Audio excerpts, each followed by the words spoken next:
Последниот руски напад врз украинските цивили не ги таргетираше само нивните домови. Улиците на Украина постојано се во темнина, додека руските сили немилосрдно ја погодуваат украинската електрична инфраструктура. Според нив, тие тоа го прават со цел да убијат што повеќе украинци, но на еден индиректен начин со создавање неподносливи услови за живот без струја, грејење и вода. Но турската компанија Car Powership вели дека може да помогне во ублажувањето на енергетската криза во Украина. Незините енергетски бродови работат ширум светот, вклучително и во жариштата како Бејрут, и може да снабдуваат милиони домови со електрична енергија.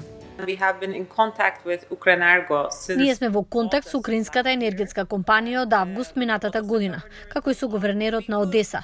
Потенцијално би можеле да поставиме бродови од 300 мегавати во различни пристаништа во Одеса, додека од нив 100 мегавати би можеле да го напојуваат пристаништето и неговите сродни објекти.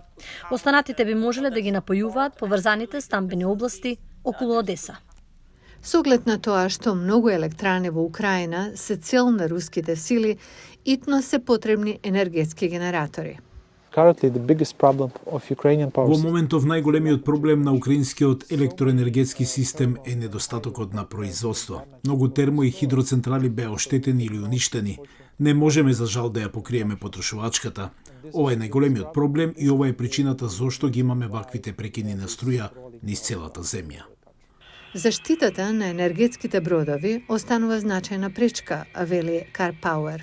Анкара одржува добри односи со Москва, но не е јасно дали добрата волја се однесува и на заштитата на бродовите. Од Car Power велат дека бараат решенија. Сега сме во комуникација со различни страни за помош.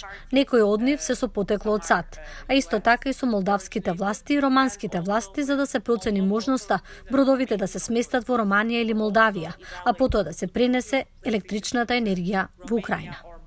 Од компанијата велат дека со некои од незините бродови, тие би можеле да ја снабдуваат Украина со електрична енергија во рок од 30 дена, но плаќањето може да биде најголемата пречка. Прашањето е кој ќе плати за овие услуги, дали е тоа украинската влада или некој вид меѓународна агенција, така што овие детали не се јасни.